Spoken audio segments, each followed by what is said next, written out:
આ છે પાટણના પ્રભુતાના ઇતિહાસની અંદર જ્યારે જ્યારે વાત આવે આપણી ઇતિહાસની તો આપણા જે વીર મેઘમાયા જે ત્રિલક્ષણા પુરુષ હતા સિદ્ધરાજ જયસિંહે જ્યારે આ સહસ્ત્રલિંગ તળાવ અને વાવ કે જેનું વર્લ્ડ હેરિટેજની અંદર સ્થાન છે એ વાવની અંદર પાણી નહોતું ત્યારે કોઈ 32 લક્ષણા પુરુષનું જો બલિદાન આપવામાં આવે તો આની અંદર આપણા સહસ્ત્રલિંગ તળાવની અંદર અને રાણકી વાવની અંદર પાણી આવે એવો શ્રાપ હતો.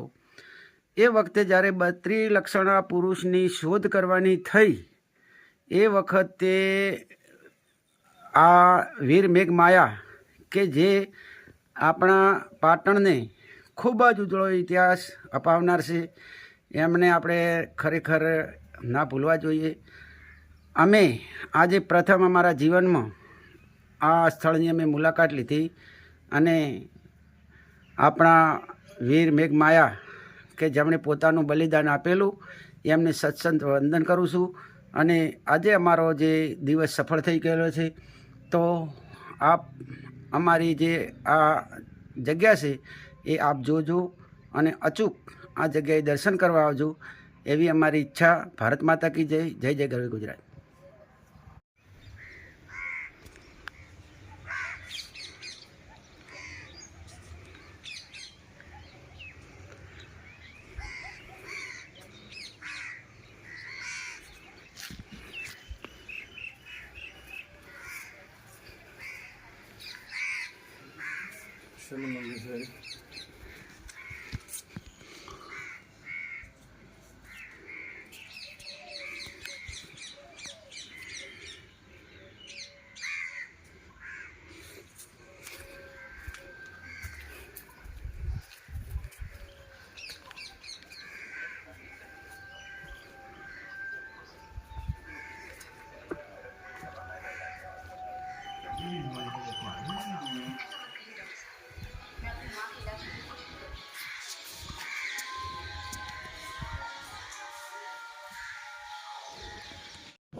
આવ્યું.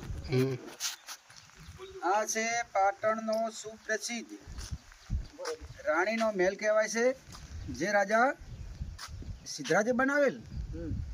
અને આજે એની હાલત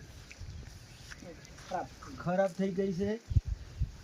અને આ ખરેખર જે જગ્યા છે તે બહુ જૂની પ્રાચીન ઐતિહાસિક જગ્યા છે. ખરેખર આની જાળવણી થવી જોઈએ તો જે આપણો પાટણનો ઇતિહાસ છે એ કાયમ જળવાય.